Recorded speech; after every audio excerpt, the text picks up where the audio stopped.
Hi, I'm Dr. Pachenik, and I want to discuss today the two unfortunate airplane accidents that occurred.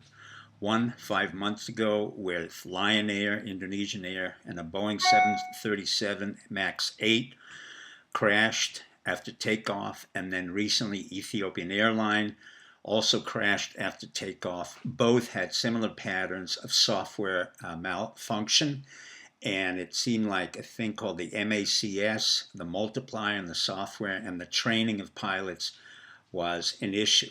The real issue, unfortunately, is what Donald Trump said.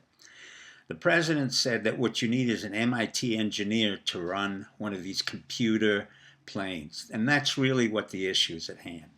Boeing did not step up to the plate. Unfortunately, I think they made a very big mistake when they kept silent and reassured everyone that there was no problem.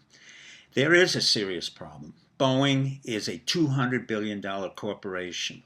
It has over 153,000 employees, and it's located all over the world. It supplies the 737 MAX 8 and MAX 9 to 5,000 different airplanes all over 30 different countries. In short, Boeing's major competitor is Airbus from Toulouse, France.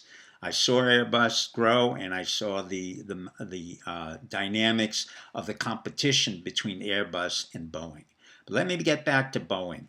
Boeing, run by Muhlinger, unfortunately made a very big mistake when they didn't come forward and said, you know what, we should have grounded these planes. Instead, Donald Trump overrode his FAA, which, by the way, is a problem. And let me explain why that's a problem. The FAA is really populated by employees from Boeing. Exactly 1,000 employees from Boeing go to the FAA, they get some type of training, which is superficial, and then they monitor their own company's compliance. That's like putting the fox in the hen house. That's absurd. And Trump said that. If for the president of the United States to say, listen, we're going to ground the Boeings, when his Secretary of Defense, the acting Secretary of Defense, Shanahan, who's a brilliant ex-Boeing executive, trained at MIT, both as a master's in science and MBA, he knew very well that there was a problem. So did Shanahan, because Shanahan was Mr. Fix-It, and he knew that 787 was a problem, and he corrected that.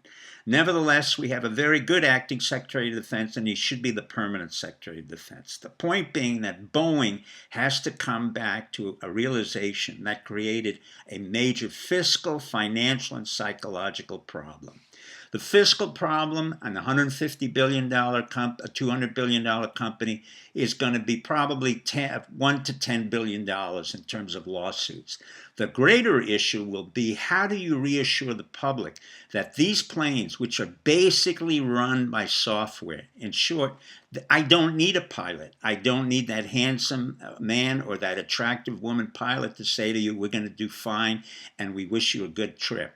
That's absurd, because now we know it's a software analog which really runs the airplane. Now, I've got to tell you, I've flown hundreds of thousands of miles all over the world with the worst airlines you could imagine. I'm not going to say which ones they are. But at present, I have a certain fear of flying. And the answer for that is very simple. I'm a realist.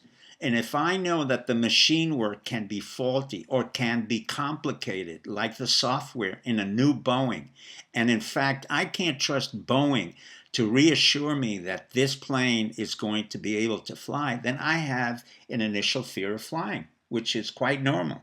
It's normal for me because I've flown all over the world, but at the same time, I'm going to quote Linda McCartney, Paul McCartney's wife, who said, my mother died accidentally in an airplane crash. I fear flying, and therefore I'm going to stay home and go nowhere.